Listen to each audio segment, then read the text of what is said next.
Where's the goddamn? All right.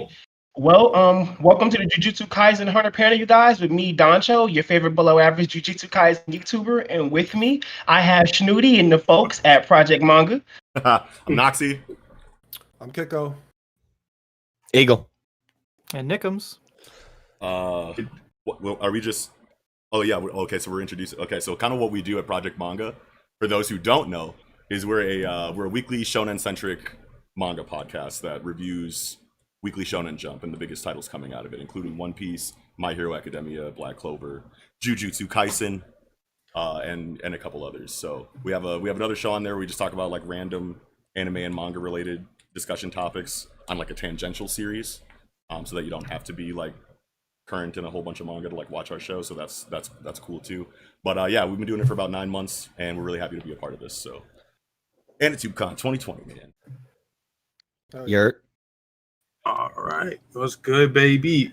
All right, so what I do on my channel is go over power systems throughout anime. I already have a couple videos up regarding Juryoku, Magoi from Bleach. Well, goddamn, Magoi from Magi. I can't believe I just Reatsu from Bleach. At least I tried to put that up. I got some more videos coming up soon, and trust me, they're all gonna be fire. Yes, sir. So basically, as you guys can see, today we're going to be talking about Jujutsu Kaisen and Hunter x Hunter. But before that, I want to talk about the charity links that we do have here in the description box.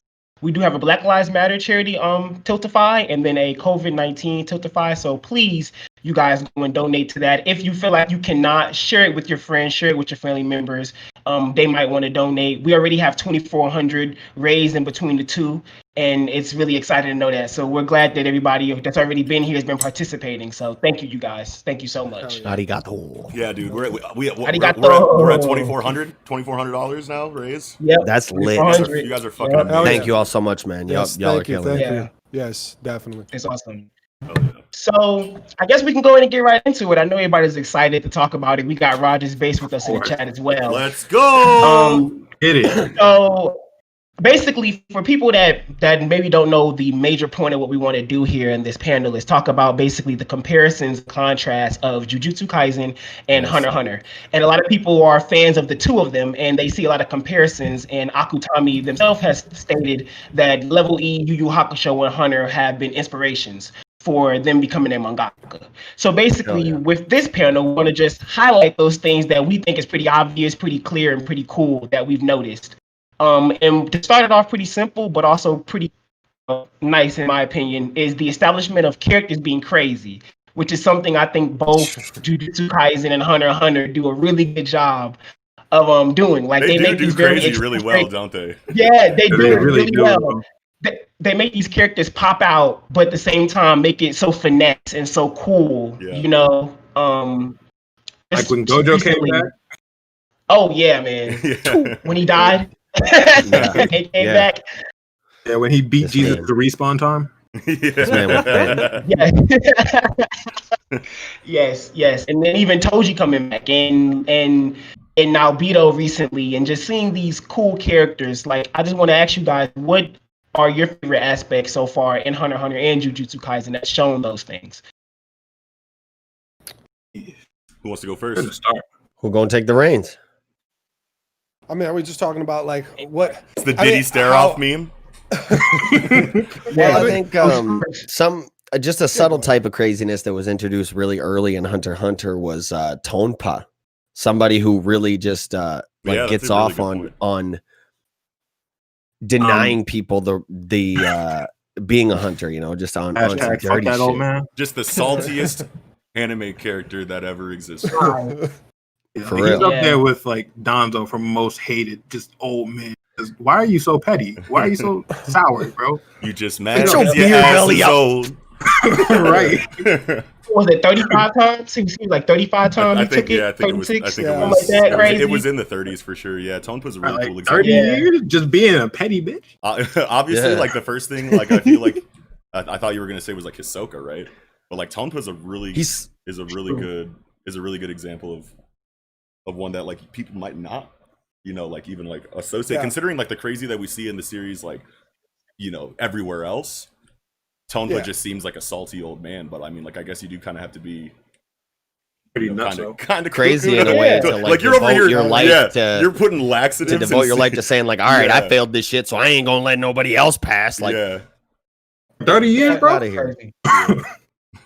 Hell yeah! I mean, I was That is 30 thinking, years. Yeah. There's a 100 exam every year. Really devoted his life to denying people Yeah. their dream, man. That's being upset.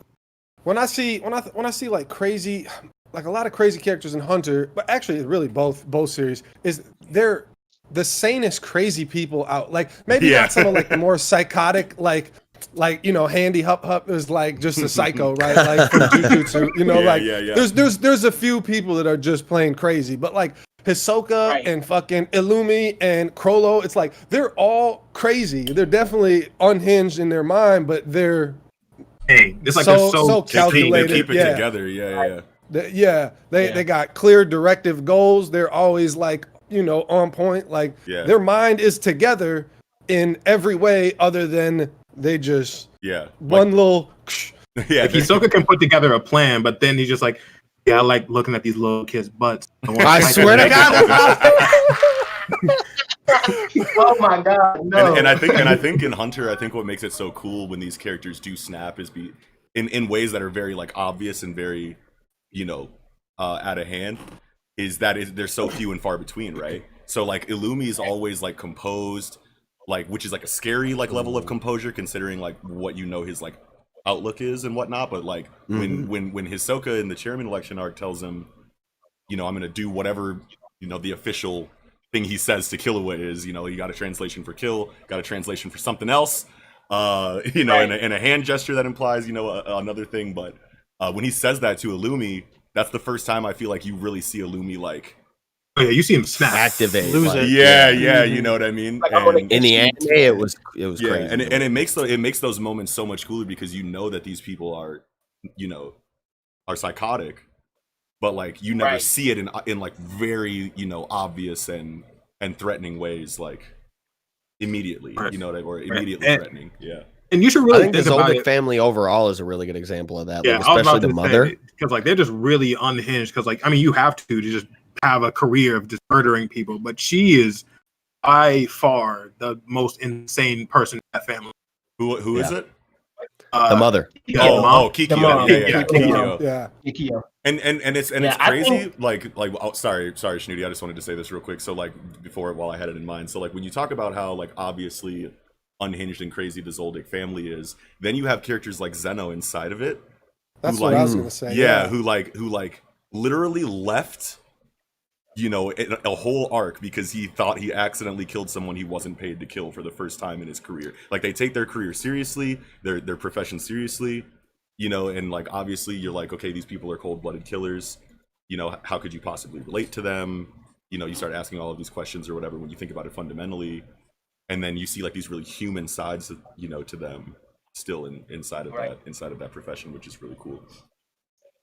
How about as opposed to like Illumi and Crollo being like calm and calculated crazy, say Nobunaga when Uvogin dies and he's like losing it emotionally. He like cannot, you know, handle that Uvogin is gone. He's like really losing it. Go to Jujutsu Kaisen, Choso, he's like really, really upset at the loss of his, you know, brothers or whatever. So, but so you have like the comparison of like both emotionally like very, you know, unstable. In the sadness direction. I think another big thing is too just how naturally crazy you have to do to be able to do both occupations in terms of being a jujutsu sorcerer and a hunter. Exactly. You know, like you have to have some type of screw loose to be a jujutsu sorcerer, and you have to have some type of screw loose to be able to go into these ruins and go into these faraway places and fight these magical beasts and whoever you got to deal with as a hunter. And I think those things being big incorporates into what it is to have those careers and those shows is what really hits me, you know. When they make it clear from the beginning, like Gon's 12 years old watching people die to pass a test. You know what I'm saying? It's not for the fans of heart. You know what I'm saying? Just to become this person that's part of his career. And in chapter 3 of Jujutsu Kaisen, Gojo tells Megumi, I gotta see how crazy Yuji and Nobara is. I gotta see exactly what they can handle, what they can do, what they can withstand, And I think that's huge. I feel like in a lot of jobs inside of like manga, there's like that level of like peril, like that you're kind of like talking about right now inside of like Shinobi and Naruto, inside of Magic Knights, inside of Black Clover. But I feel like Hunter and Jujutsu really spend a lot of time going into the psychology of the kind of people that take up these professions, and like what it really means to be exposed to this kind of stuff on a regular basis.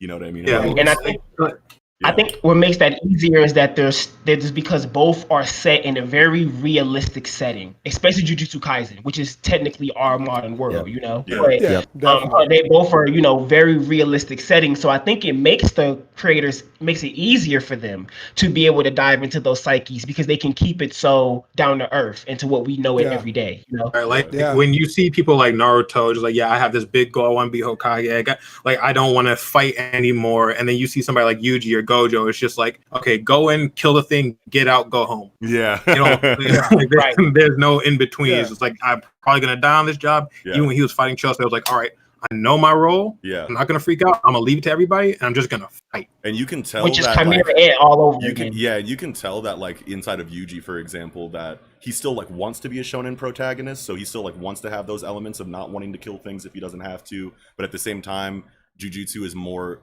on the mature side in regard to like that way of thinking, to where it's like, okay, that's not realistic. And like and if I don't like understand that in this situation, I could die, which means that like I can't help the people that I care about now. So like maybe I should just like kill this thing and stop trying to be a shonen protagonist about it. You know what I mean? Which is a really cool, is a really cool aspect of Jujutsu Kaisen. I feel like it is, even though it's inside of this magazine with this demographic, it does feel a lot more mature in that sense. I mean, at least to a lot in like the previous generation anyway. Oh yeah, definitely. But I mean, like we're seeing like in the newer gens that it's starting to move towards a more mature, way of storytelling. But definitely, like you even see Yuji get used to the fact that he has to like put aside like he doesn't even care about killing curses anymore, because when he ran into the grasshopper curse, he just fought it on site. Didn't even try to talk. No words. But when he when he had to kill like Choso's brothers, it's just like he actually felt something. And that's kind of like the same thing with Gon, where it's just like he doesn't like to, but if you are like in the way of his goals, or if you're like just hurting people randomly, he has no problem taking you out. Right. And it's indiscriminate really for him. I mean, for both of them, even though they obviously have to fight against evil like Ant or Curse, but they both definitely look at the morality of, hey, maybe this thing's just trying to live and do whatever. Maybe it's not evil. Maybe it's not going to hurt anybody. Knuckle. And I mean, definitely. And Gon was struggling with that, for a while. And Yuji, we're seeing it right now. Like him just really weigh the morality of all this more and more each time. And the thing about what you were saying, Dancho, about how the profession, just in general, to be a Jujutsu sorcerer or a hunter, you have to be unhinged, really. And what I love about both series, and really Jujutsu does this the best, is managing your emotions and your fear. And because it's giving power, and you can, bottle your fear or whatever, contain it, control it, and use it to fuel your Juryoku, and Hunter, it's maybe a little bit more simplistic, as in, I just have to stay calm, assess the situation. Everything is so calculated. Every fucking they're hitting every check mark on the list of can this happen? Can this happen? Can this happen? What can I do? What can I and you get that dialogue in the Antarc, from high tier strategy. Yeah, from Crazy Slot. Crazy Slot says it, you know what I mean? Like it's like a sentence, from that scene that like just perfectly embodies like probably the biggest aspect of the profession inside of Hunter x Hunter. The quote was, after he kills Yunju in Gyro's old, the centaur chimera. The horse dude. And Kite's giving him, like some kind of like lesson. I can't remember his dialogue exactly, but after Kite finishes his sentence, Crazy Slot's like, and if you can, when you kill, do it quickly and quietly. Right. You know what I mean? And it's like, and it's like those kind of, that like dynamic is constantly being rehashed in Hunter. And I mean, like, I don't know if we really get it, you know, on the dialogue side of things in Jujutsu Kaisen as often, but you can tell it's a very similar dynamic. Like they don't they don't waste time with anything. You know what I mean? And that's one thing that I feel like it shares, you know, with Hunter in a really great way. And and Schnudi brought it up earlier, you know, kind of like a Yuji and Gon parallel that I hadn't really thought about before is and then Kiko kind of like, you know, went into it in regard to like you know him on that thing. But see, like, but what I was gonna say though is like, okay, so you have that scene in the Chimera Ant saga where Gon kills the armadillo Chimera Ant and just like grabs him and then like bear hugs him and like crushes him, and then Kite or like Killua was like, holy shit, you killed that thing like no problem without, you know, worrying about it. He was like, well, he doesn't fucking care about, you know, anyone but himself. You know, he's just a wild animal. You know what I mean? Like he doesn't even care about his own people. And then Kite was like, what are you gonna do? What if he did care? What are you gonna do if one of them does care about, you know, someone? I love that line. Yeah, and then and then you have Yuji. Well, and it shakes him too. You have Yuji who kills the grasshopper indiscriminately because he's just a dumb bug, and then Choso obviously cares about his brothers, and you can see Yuji kind of like being affected by that in their exchange. Yeah, I love that. Yeah. A parallel, yeah. Which is a perfect segue into that next topic I want to talk about, the morally gray area of the characters. Yeah. How none of the characters really have a true affinity. They do, but not really. You know, like characters like Toji. Like you can look at him and you go, okay, he's an evil affinity, but then you can only imagine what he went through to get there. You know, he was a Zenin, but has no cursed power, and they already shunned that. You know, like imagine what he could have gone through to get there. And then you have Gojo, who's supposed to be the good guy, but every time we see him fight curses, he looks like the bad guy. You know, he looks evil. Like he looks like he's the monster chasing them down. And I think it's those kind of really cool moments that they both share, which I love. I mean, well, Hunter too, even with people like Miriam. You know, Miriam's the definition of a great character, where he started off, you were like, oh yeah, this is the big bad we got to take out. And then by the time you finish his character arc, you're like, wait, does he have to die? Like, you know, like I agree with this guy. Like, let him be the king. And I feel exactly. like Let's have him be the king. I feel like that moral gray area inside of these series just kind of like stems from like utilitarianism, though. At the same time, like the needs of the many outweigh the needs of the few, and they understand that in their professions. So like when you see them, you know, do the things they do that might make you kind of like raise an eyebrow and be like, yo, is this person okay? Like, why did they do that? Like, you know, you have to think about it like they're in this situation. There's like not a lot of room for diplomacy, obviously, in a lot of these situations, and you have to be able to make executive decisions like that. You know what I mean? Obviously, you don't want to harm people, but like, if these are some of the most strategic minds, you know, in Jump. You know what I mean? So I think a great example of that like is Netero fighting Meruem, right? Like he obviously uses this illegal poison nuke to beat Meruem. Doesn't actually beat him, obviously, but like, you know, almost beats him. And like it's using his knowledge of the world and of the consequences. Like he absolutely knew what he was doing, you know what I mean? And he had it only trigger when he's gonna die. And it's like taking that weight on your shoulders of like, I'm gonna intentionally do something evil because I do think it's the right thing to do. You know what I mean? Yeah. Right. Yeah, definitely. I agree with that. Yeah. Yes. I love that.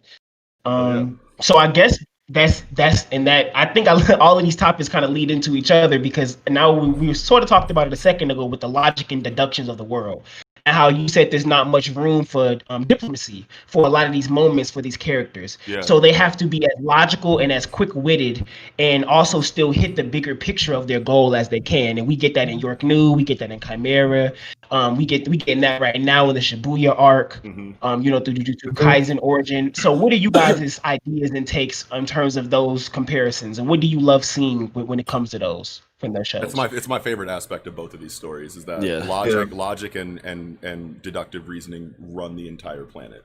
You know what I mean? And, okay.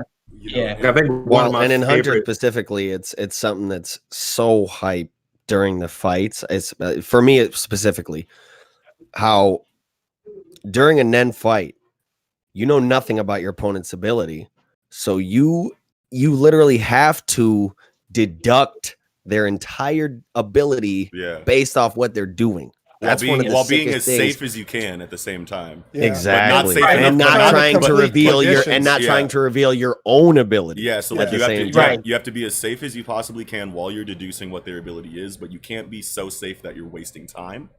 So like, Yeah. it's Or- a crazy like on the psyche. That's got to be ridiculous. The inner They- monologues, man, I love it. Yeah. You gotta think about how like in Jujutsu Kaisen is basically like the opposite in the fact that you get stronger the more you tell your opponent about your ability. So Right. Yeah. So if you're in the middle of a fight, is it going to make them weaker if you already know it, or if you already know it, is it going to make them stronger? Because then they don't have to tell you, Right. and that's like part of the interesting about contracts, which is Yeah. also shared within Hunter x Hunter, Yeah. which is like just a great parallel between the two series.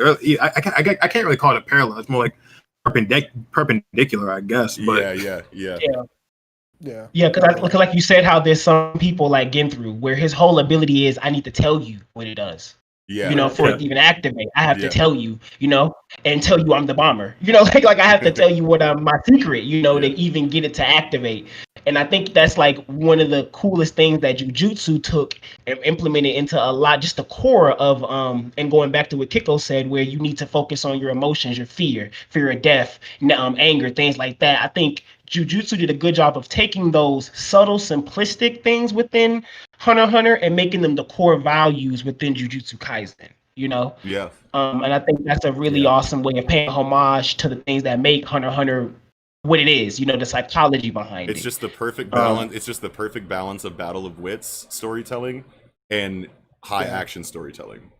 yeah, it's the perfect balance between that, like I didn't even know that I meatheadedness needed and being that. brainy. Yeah, like that's something that I didn't even know I needed in manga. You know, before Hunter, obviously. It's very What's true. What's great about these deductive manga, especially reading week to week, like we're reading Jujutsu Kaisen week to week. Obviously, we cover it in.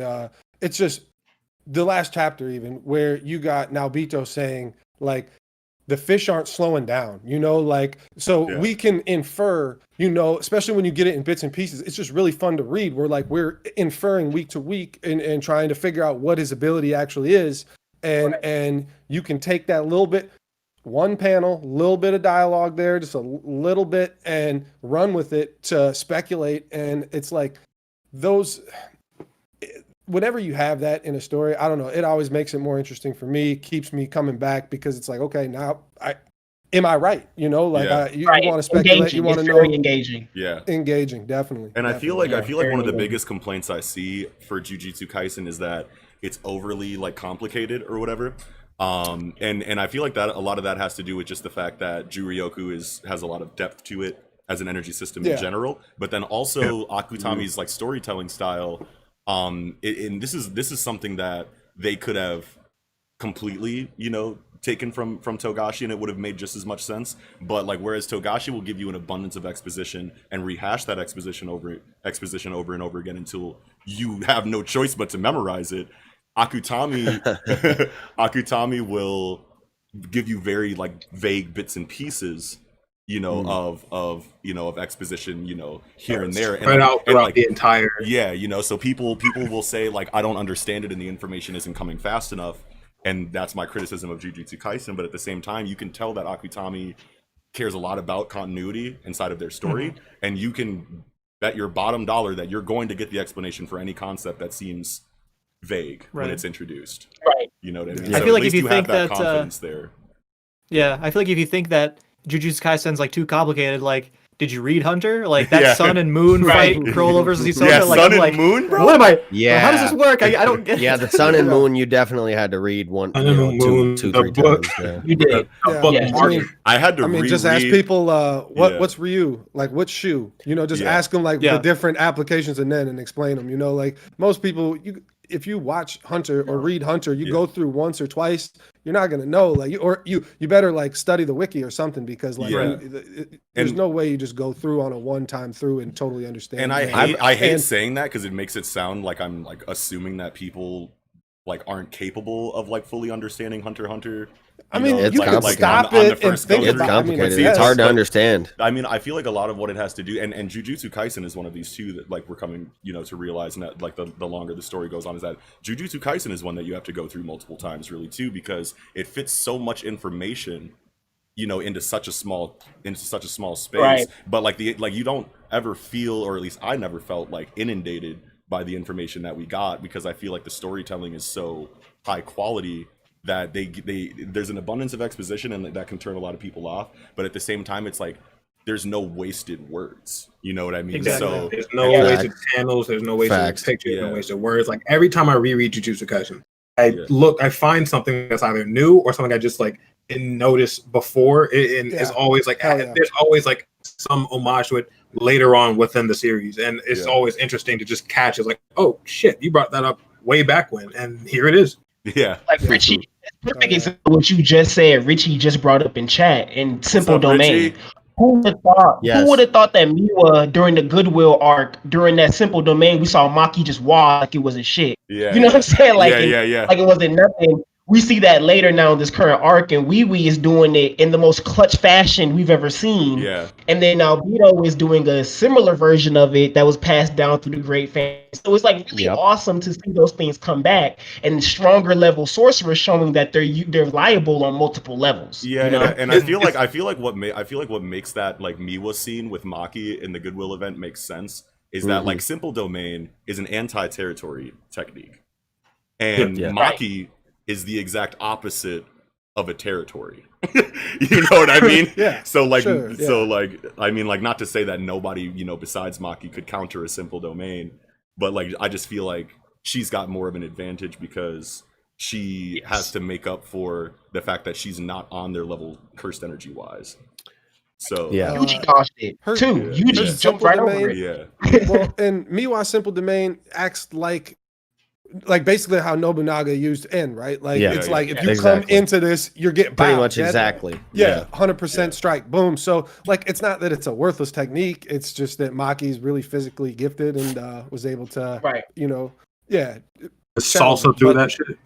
Yeah. Right. in terms of we were talking exposition, right? In terms of exposition, I feel like the two stories are like super similar in the sense that in a lot of stories, when you start to read the exposition or hear the exposition, you're like, oh, here we go again, more words. But in Hunter and Jujutsu Kaisen, you're like, oh, damn, the narrator's talking again?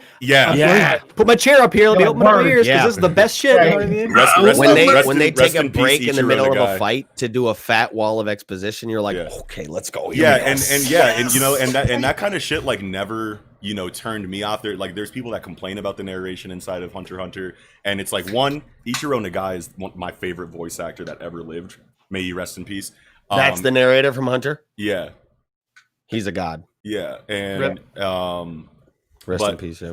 But I mean, like, at the same time, it's like, dude, you know, and if you don't know, you're not paying attention, that whenever exposition comes in large amounts, it's all so important to like the scene or later, you know, aspects of the story. You know, like it's not arbitrary at all by any means. Like the double page spreads that we got, like whenever Gojo was just running through all those like transfigured humans. Like that was super important to everything that had to do with the two. Yeah. And that goes into like why I feel like it's important to go through, you know, Hunter, you know, and Jujutsu Kaisen a couple times.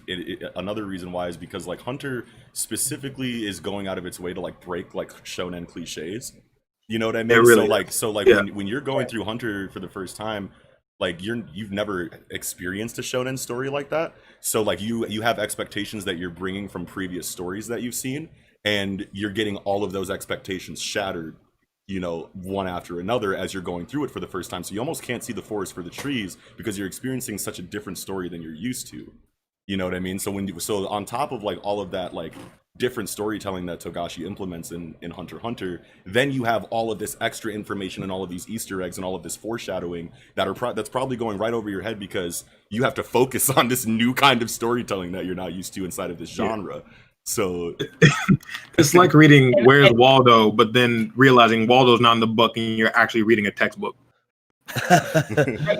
And I think too with Jujutsu Kaisen, the misconception for why people didn't like it when it first came around, because it followed that Hunter aspect where it wasn't holding your hand and it wasn't very like shonen cliche. You know, in those first 2-3 chapters is just you just getting the smoke really, I guess, and like getting very small bits and pieces of stuff instead of usually you might get this long exposition of drowned out of my main character has this power friendship thing, and then they might have a little love interest, they meet the second chapter or third chapter, and then like instead of those regular things, I think Jujutsu Kaisen tried to not be that, and I think that threw a lot of people off when it first came around. And now people are appreciating it because it's had this long run to build up. People used to say to me, Jujutsu Kaisen isn't that good because it hasn't had a major arc yet, and I'm like, it's 25 chapters in. What major arc are you, 25 chapters in? Looking for? All right, And then you can say that to me, bro. And I used to be like, what Doesn't major make arc any are you fucking looking sense. for? Right, and I think that's what that was, where people wanted something major to already be in their face. When they told us in like chapter 8, we're going to seal Dojo, and that happened in chapter 92. Yeah, you know what I'm saying? Like that's and the energy system is stuff that I think. Yeah, the energy system is so important in both stories that I feel like, like if you don't fully understand Nen inside of Hunter x Hunter, watch it again, because like you know what I mean? Because like someone was just complaining the other day about how like it's dumb that Toji came back inside of Hunter or inside of Jujutsu Kaisen, and I'm like, I mean, like you want to say it's dumb that like they're reviving characters, but at the same time, it's not hand wavy, it's not an act of God, you know what I mean? There is so much that went into and at the that same happening, time, that like, you know, like at least it's complicated. At least, you know, there are conditions that had to be met inside of the rules that have already been established for the energy system, or that we now know, you know, are firm rules in the energy system. And it wasn't and it wasn't just like a hand wavy, you know what I mean? Like situation like most revivals are in shonen stories, you know what I mean? And Toji's not alive. He's not. Well, and at the same time, there's still way more to it. Still than a he's lot just that back. we have to be learned about the spirit medium shit. Like we don't know everything about what's going on there at all. And also him coming back was an expansion on a concept that we've already been looking at, the body and the soul. So it's not even like him coming back was only adding to that mysteria, it's adding a supernatural manga. You know what I'm saying? Like we wanna. Yeah, I understand. And so, like I have here with the power similarities, I want to talk about. And a lot of people like to call. I know, Nocti, you said it before that Juryoku was like a nin junior, to a degree in terms of how it was used and stuff like that. And I would agree with that statement, especially when we talk about it being a life force. But I think the major thing that I love about the two that is the same is that they're a secretive power that is still used outside of people that aren't within the occupation is introduced in. So when I say that, Jujutsu sorcerers are introduced using cursed energy, but that doesn't mean you have to be working for the school to be using it. You could be a cursed manipulator. And just because they like to keep Nin hidden until you pass Hunter exam, that doesn't mean only Hunters know Nin. You know, and I think those really cool aspects is what really brings me into the worlds, because it has this mysteria to where when it's involving people outside of who's in that world, it's really cool to see. And then when we're seeing the people within the world break it down, it's even cooler to see. You know, like it's like seeing how their world contrasts with the world that we live in. You know. Definitely. I'm just thinking just thinking back to times in Hunter where it's like, if you don't understand Nen, you probably didn't get this scene at all. Like when fucking when Feitan is fighting Zazan in the Chimera Ant saga, and like there's a lot going on in that fight, and like even outside of the Hatsu, like your understanding of like base like Nen like principles and techniques is so important in a lot of these exchanges, because when Feitan applies Ko to the tip of his cane sword and doesn't break her hide, he wasn't expecting that and didn't have any Nen to defend the rest of his body. And when she and when she like swung at him after he failed with the Ko strike, it did the blow didn't connect, but his shirt evaporated and he started coughing up blood internally. And sure, you get Finks, like saying that, you know, like in the you get a dialogue that says like she sent a little Nen with that swing and that's why he got hurt, even though the blow didn't connect. But I mean, it's just like it's like I knew that. I knew that that's what happened before Finks said because that. he would he would have been using Ken. Introduced he would have been using very Ken early to defend. That's a concept that's introduced very early, so it's a callback to that. But if you it's been a while, so you're like, oh, what the fuck? But fully understanding the Nen, how Nen works, and the advanced principles, like Noxie's saying, like he used Ko on the so I guess that's technically Shu, but he put all his aura into the end of the blade. Oh, Yeah, You know, Exactly. Yeah. And so I mean- he didn't have any left to Yeah, defend. yeah, And that's touched Ko's on with advanced Shu. Yeah, and Shu's Yeah, when yeah, putting yeah. it into an object. But regardless, he should have been using, Ken, at least some Ken, to defend himself. 30% of his aura, or whatever he wants to. But he was so sure that, and he knew like the durability, but also that if he's a very experienced Nen user, and if he has all that aura into the sword, he should be able to one-shot her. Yeah. But yeah, I mean, if you don't realize what's happening there, This is a new biological species And that's that's different than something- anything we've Yeah. ever seen before. So naturally, just watch Greed That was Island like touched on 3 by times Wing, with wasn't it? Biscuit. Yeah. Just watch Biscuit. Yeah. I love Greed Island just because it's a training arc, and that is one of the Great greatest. Island is my favorite arc. it's just so Yeah, it's- important to your understanding. There's of no wrong everything. that's how great Hunter is. There's no wrong answer. Like, what's your Yeah. favorite arc? That's why I was saying the other day, I'm like, I can't even choose between Chimera, Yorkshin, and Greed Island. I I can't only even say choose. Greed They're all Island great. because I like video games, so it's Yeah. near and dear. Yeah, But Hunter's an isekai, right? I won't Like I deny said, Greed Chimera Island's Ant is. I underappreciated. won't deny Outta here. Chimera Ant is the best arc. I'm Yeah. not gonna die on that hill. I can separate my subjective feelings from the objective truth. One thing I also like about the Hunter x Hunter power system, or not the Hunter, but the Jujutsu Kaisen power system in like parallel with the Hunter x Hunter power system, is the fact that it's not a very elemental based power system. Like in a lot of shonen manga or anime, you get a lot of just like, oh yeah, I shoot fire, I shoot lightning, I shoot ice, or Yeah. whatever. But when you get into Hunter x Hunter, you've got people like Hisoka, like, yeah, I have bungee gum, something that has the properties of rubber and gum. You have like inversion, facial manipulation. And then blood manipulation in both series. Like if you just read the manga, and I thought that was so cool because you never get to see anything that's just super obscure like that. It's always just elementally based. And I think it's so cool how, like, even though you have 6 different classes of Nen, manipulation inside of Hunter x Hunter, there's never any like specific dialogue that says that one is more, efficient against another.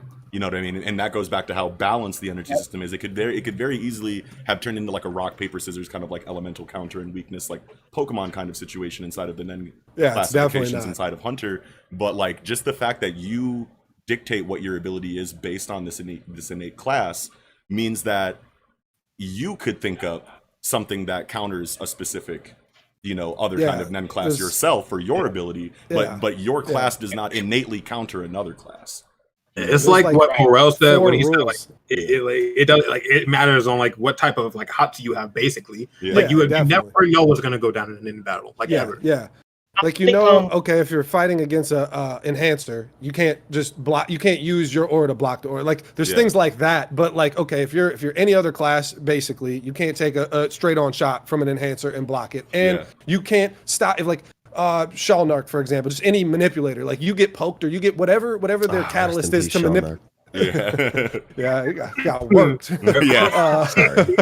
But yeah, like from a manipulator, like if you can't get pricked, or whatever their thing. There's a few things like that, but that's basically it. Like a transmuter can beat a manipulator can beat an emitter, emitter can beat an enhancer can beat like whatever you want to do. Anything can beat anything. And that's another thing that like I feel like is really strong in Jujutsu Kaisen and Hunter is that like these power systems don't allow you to just have a bigger energy reserve and then you automatically win.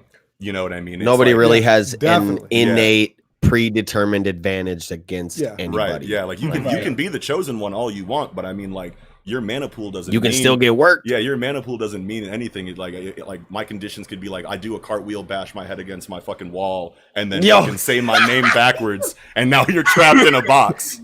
You know what I mean? Shout out to like the Superpowers episode, bro. The tie-in. You like what's good? What is all that strength gonna do if you activated my trap card? You know what I mean? Right. So yeah. You get caught in chain jail, you're done. Yeah. I think a lot of another cool thing that contrasts those power systems in that is that with Juryoku, you are born, naturally if you have cursed energy or not, but the technique is innate. And with Hunter x Hunter, it's opposite, where you will create, your Nen ability. Yeah. But they're very much the same in terms of your creativity determines how useful it is. Yeah, and how application far is you everything. can go. Yeah. Yeah, and I think that aspect is something that both do really, really well, especially when we see Megumi in Origin Obedience.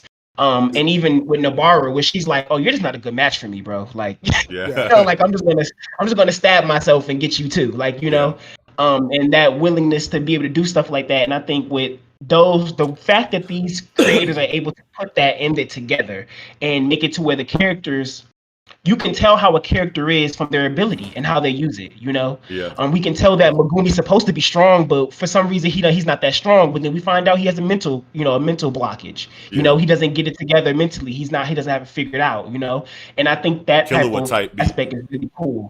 Yeah, Killua type beat, right? Yeah, there's And so, like, definitely you know, I think parallels that's there. Yeah, big no, time. and I think in Hunter especially, you get to see a look into the type of person you're dealing with based on their ability, because, and what you're talking about is flexed a lot more because they actually do get to like personalize their abilities and Yeah, in customize Hunter, them Mhm. to that degree where like you really come up with what your ability is. Yeah. Like you're not bestowed an ability, you Yeah. create it. Yeah. Where your That jutsu is one of shiki's the passed tightest down in your aspects. family, even though non-Juryoku. I mean, I guess we got Yuji, but there's a lot of parallels there. I think with characters too that we haven't really talked about. Like if we just look at Yuji is basically 16-year-old Gon. Like they're very, very similar. Yeah. Like think about it. They both got like surrogate parents, right? Like you know, Mito and grandfather, whatever.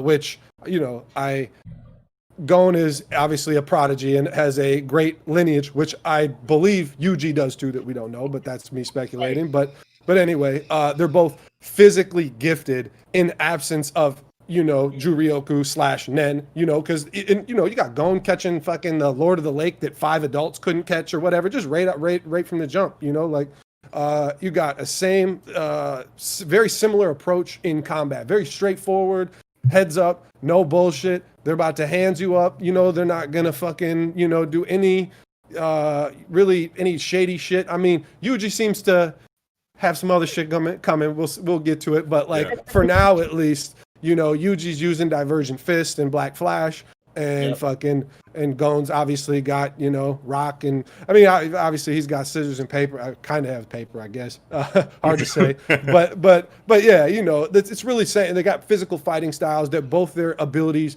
augment hands, you know, a hands type, you know, fighting style. So there's definitely a lot of parallels there, and you know, you mentioned Megumi and Killua. I mean, I wouldn't say like there's a lot of similarities. I wouldn't say it's as close as Yuji and Gon to me, but there's definitely similarities with Megumi and Killua. The base aspect of Killua and Megumi would be like pretty similar. Like they're both pretty much like super clan head, like not even like super clan heads or anything. Just like from a very important clan and very gifted in what they have to do, but like kind of go about things different ways. Yeah, and get in their own way, kind of. Their mind gets in their own way, whatever their basically their shortcomings or self-consciousness or whatever with the clan, or whatever issues like with their clan or family, both kind of holding them back a little bit, that they're breaking through, you know. Yeah, definitely. See that for sure. Yeah, exactly. Before I forget, well, I have it in mind. There is one more like major parallel. Well, I guess I don't really want to call it a parallel, but like one more like dynamic, you know, inside of the storytelling of Hunter x Hunter and Jujutsu Kaisen that I appreciate a lot, and it's how well they handle their female characters. There is they both seem like, both authors seem like they just wrote characters and then assigned genders later. You know what I mean? And I've said that before. You know what I mean? There's no like ditzy, you know, like cringy, you know, like fan service designs, you know, inside of you know, Jujutsu Kaisen's female characters, or inside of Hunter's either, really. You know what I mean? Like you had Bisky that like seemed like it was going to be like, okay, what's going on here? But then you find out who Bisky really is, and you're like, okay, great. You know what I mean? And you know, they're gonna swallow up and beat the shit out of you. Cookie-chan, baby. You just have a bunch of like really strong independent female characters that aren't tied to more important male characters in any kind of like, you know, way that is, you know, trite. You know what I mean? It's like no one loves Yuji. You know what I mean? Like no one's. I mean, Palms and, you know, loves Gon, but you know what I mean. You know what I mean? They don't have that. Does they that don't count? Yeah, they don't have. Yeah, you know what I mean. And I just think that that's so cool that you can have, you know, a badass female dynamic, you know, inside of shonen storytelling that is just like relied on those tropes for so long, and it like really shows like self-awareness and progression, you know, in inside of the media in that regard, because that's one of that's one of my biggest complaints. That's a lot of people's complaints inside of shonen storytelling. You know what I mean? And I would say Togashi had to learn that. Based on seeing Hunter x Hunter, I think he came into that, which I think is pretty cool to see from a mangaka, especially of his age. Well, I feel like a lot of it comes from he probably learned it from his wife, right? Yeah, that's what I think. Yeah. That's what I think. Yeah. Mm-hmm. Yeah. That's what I would say. She probably has something to say about Keiko. Yeah, she's probably over his shoulder like, hey, you writing these female characters properly over here? I gotta hit you with the infinity chancla. Let me find out. Exactly. Let me find out this. Let me find out this female character is showing any cleavage. Right, it's over. Exactly. Menchie came and never came back. Dude, Menchie though came with the lace top and never came back. Well, man. I mean, like, and you got like Pakunoda too. Pakunoda had big titties, but then like she's also like not like all that attractive in the face. You know what I mean? And she like wears Hillary Clinton outfit. Hillary Clinton with a magnum. Yeah, you know what I mean. So like, it's like you can have titties, but just like don't make them a hoe. You know what I mean? Like, right. just don't use those tropes, because it's like, do you really need them? You know what I mean? Like, no. it's And then Pakunoda is one of the most like interesting characters in the Phantom Troop. In Hunter x Hunter. Yeah. In Hunter x Hunter, I would say Pakunoda is an example of a character where you didn't even need to see a lot, but when you saw her, you had no choice but to respect her.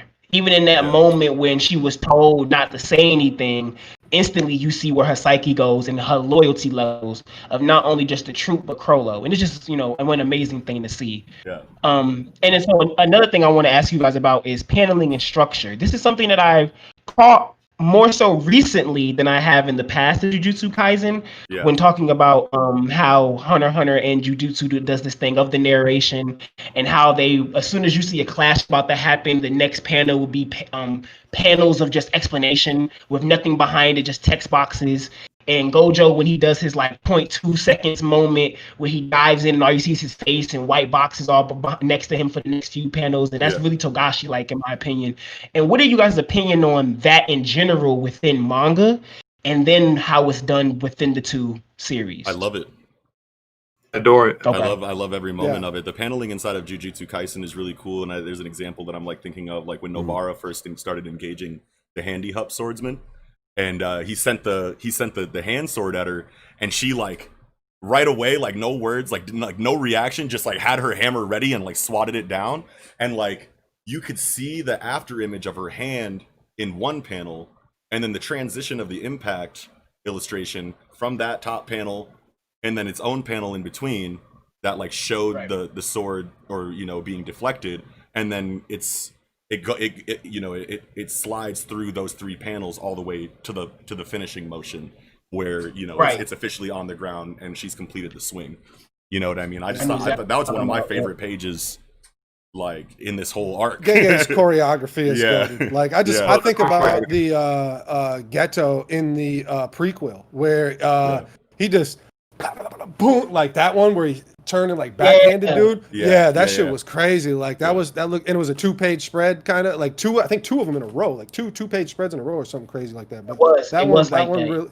Yeah, and another thing I think of too is Choso with the blood knife stabbing Yuji's feet. Pat, pat, pat, same panel. Yep. Doom, doom, doom.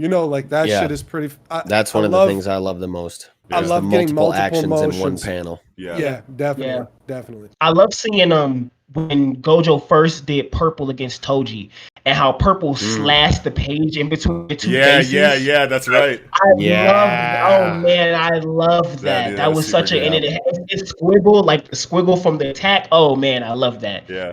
And such a cool. Inside of the choreography, I feel like in both of these series you can really feel the stakes of the world that they're in, and just inside of like any kind of like antagonist dynamic too, because not only do you have like firm examples throughout the series of characters dying or being maimed, or something significantly like negative happens that lets you know that not everyone is safe.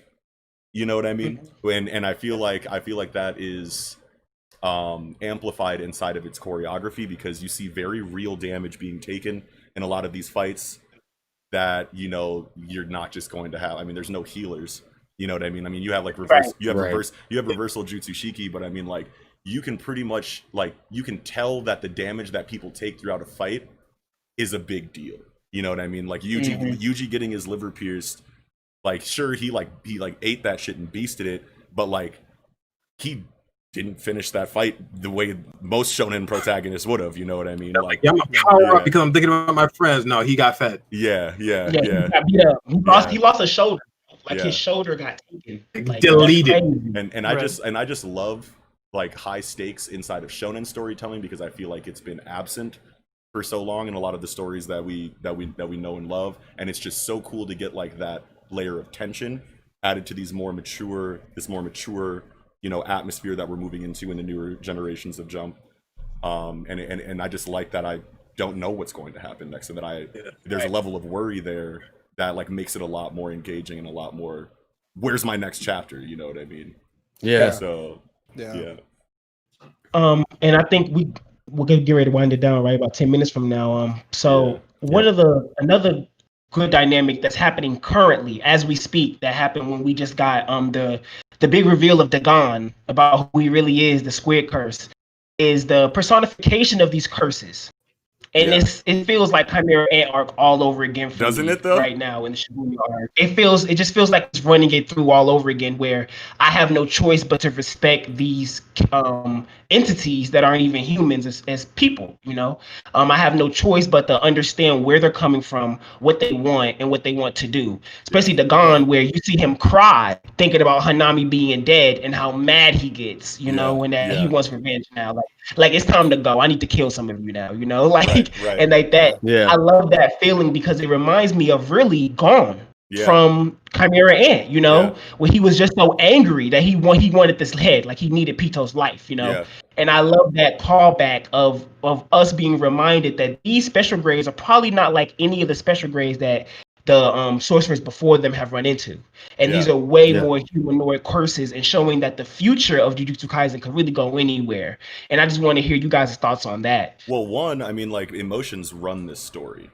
So, like, you're going to see, you know, like Kiko was saying earlier about how emotions dictate how much power you have, for example, or how strong your curse is. Like, all of these, like, there's so, like, emotions are, like, the constant, like, theme, you know what I mean? So, it naturally, you know, when we see this curse crying because its loved one was killed, you know what I mean? You think, like, okay, this is a giant Lovecraftian monster.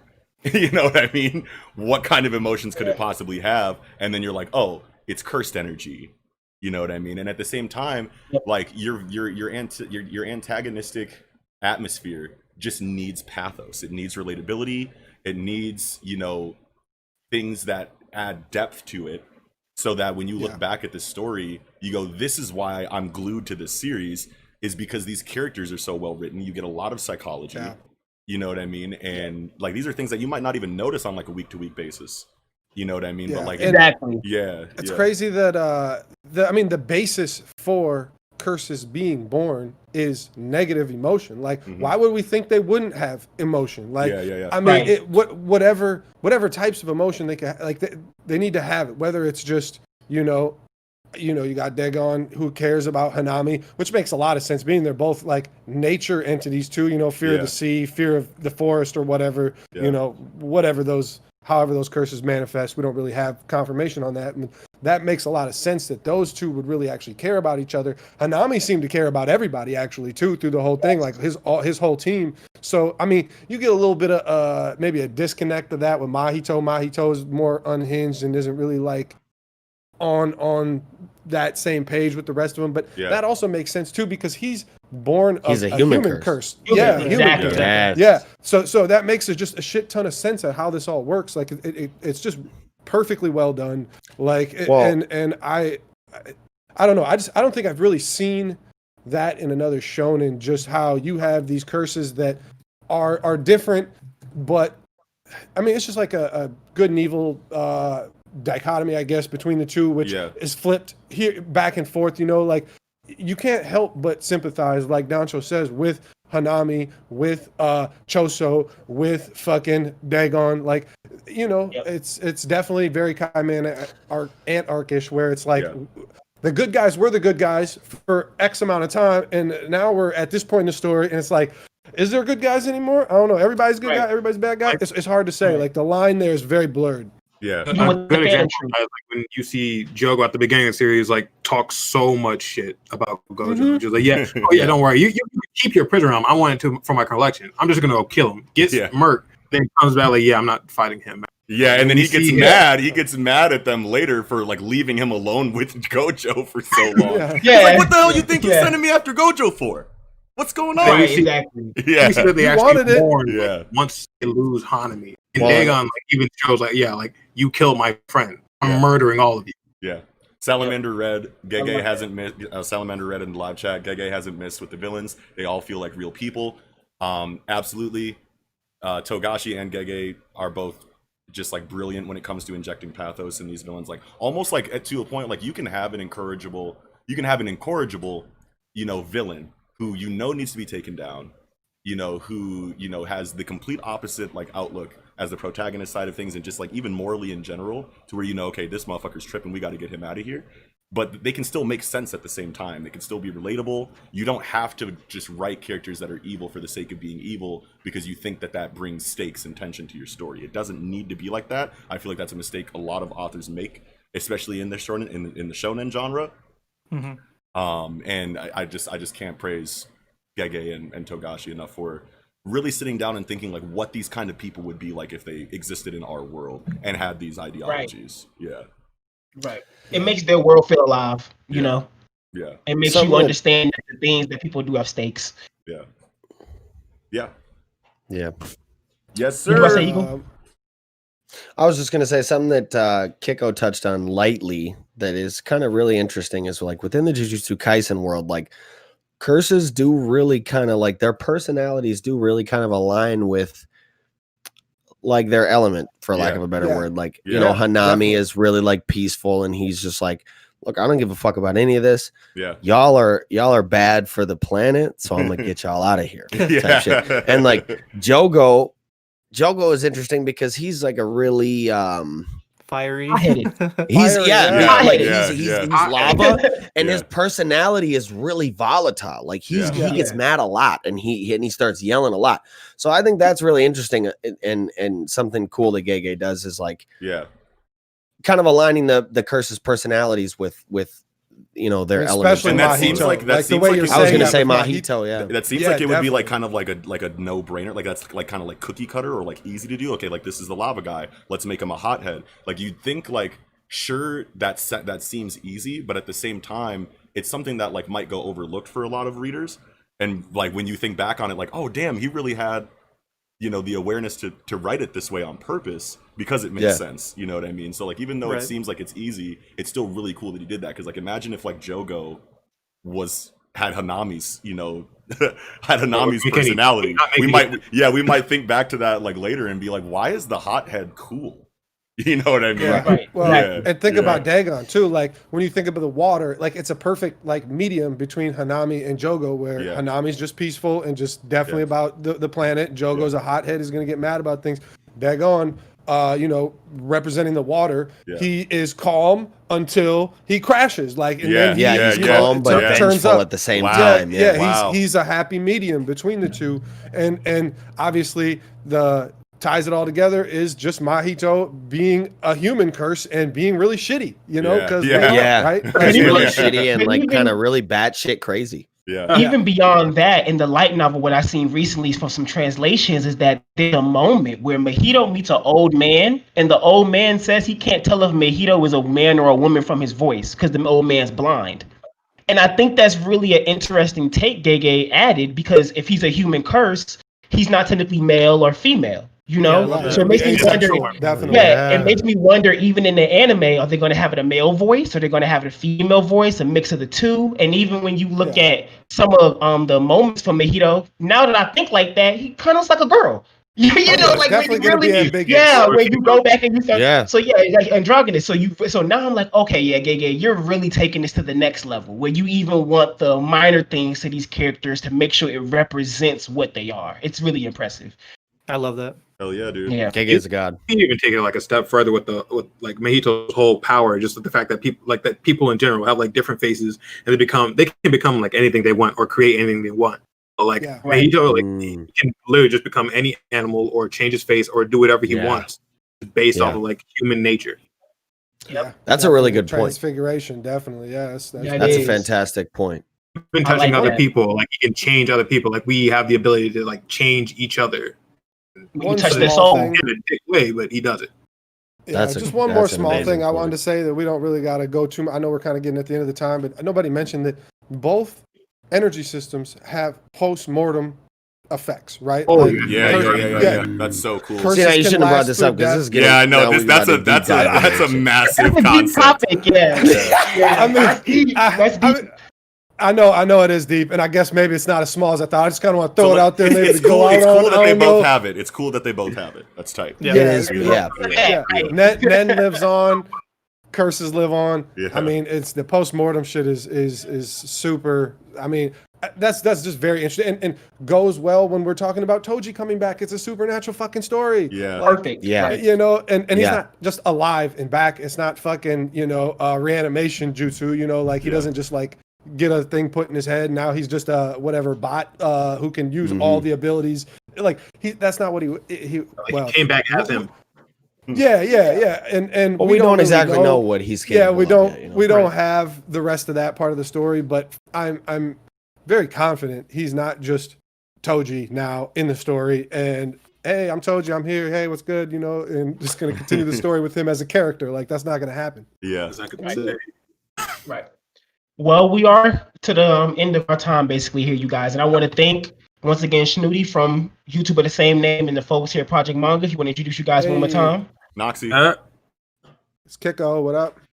Eagle. And Nickums, thank you.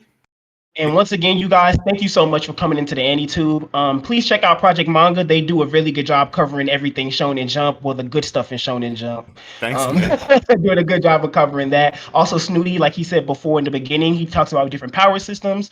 Please dive and listen to that. If you have any confusion on Juryoku and anything else, he will gladly go through that with you. Please The go big into the cutie. description box below, and look at our Black Lives Matter charity and COVID charity links. And please donate, you guys. We already you. gotten over Please and thank you. $2,000 donated. Thank you. That's We really appreciate crazy. it, you That's guys. crazy. You guys are Yeah. champions for that. Thank you guys. And hey, Again, You guys are thank you all so amazing. much. Y'all are killing it. yes, incredible discussion. You guys have been incredible audiences, incredible donators. This has been a really cool vibe this weekend. Hell yeah. It's crazy seeing it all come together. I'm glad that we all did this together. This was really wholesome. Hell yeah, man. And hey, don't forget to fucking check the links in the description for Doncho's channel too, because he reviews Jujutsu Kaisen as well. So don't sleep on the kid, man. Yeah, favorite below average Jujutsu Kaisen YouTuber, man. Man, I mean, hey, I'm here. So if that's below thank average, you then what are guys we so doing? much. Yeah. Man, y'all are way above. Y'all above. Thank you guys so much for checking it out. And don't look out for the closing ceremony. Do not miss that. Yeah, Please don't closing miss ceremony. We got one more panel after this, and then we'll do the closing ceremony after that. We'll be doing a Q&A with a lot of the hosts from throughout the weekend. You guys can ask any kind of questions you want. Just hang out with us and chill and talk about shit for an hour. Hell yeah. Yeah, to kind of like wrap things up. But all right, are we good? Are we out of here? We out of here, baby. All right, Thank you, y'all. All right, see y'all in the next panel. Yeah. Peace out. Daisuke. Yeah. Fuck yeah, You guys dude. are awesome. Awesome.